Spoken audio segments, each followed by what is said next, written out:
Hey everybody, it's Anna. Time for the Thursday card in this week's tarot story. So today we have the Fool reversed. And I feel like this is a continuation of the other two cards we've had this week, which is the Page of Cups reversed and then King of Wands reversed.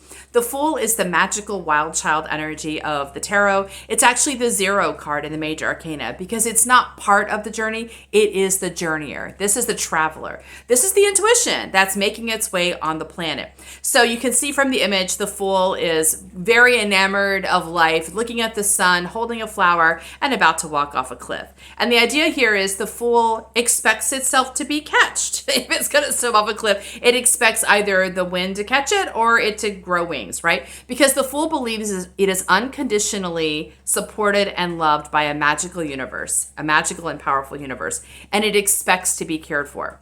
So this is the intuitive journey for us. We are here with this spark of a fool, the spark of the wild child inside us, which doesn't recognize any limitations in the physical plane and is here to bring magic, right?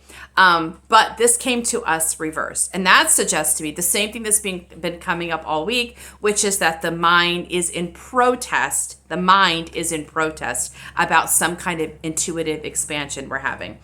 So the mind will argue that it is foolish to be the fool. And let's be clear, there's truth there, right? This looks foolish. The guy is about to walk off a cliff. Anyone would say that's not a safe Anyone who understands the laws of physics in a physical world would say that's not a safe proposition. So when the mind says we are being foolish and we are being unsafe, there is truth in that. And if our only purpose on being on the planet is to be safe, then we should not listen to the fool. We should stick to patterns and structures that we already know, that we know how to navigate, that we know are predictable in their responses, right? So if you want to be safe, you shouldn't listen to the fool very closely. But, if you are here in a time, if you're in expansion, which means you're not just about survival on the planet, you're about innovation and creation and exploring new things, then we have to make friends with the fool. And we have to be willing to look foolish in the world. This is a real challenge for the mind because the mind, all of our minds are physical, are the human mind is the human part of us that has learned how to fit into a human world. And part of what it learns to do is to match other humans, right? And to get prestige and to be safe and to, so the mind has something at stake in not looking foolish. It wants other people to think it is smart and it is clever and it is competent, right? So when you're asking the mind to step away from that, it's a big ask. And getting the mind to agree to looking foolish is a big ask.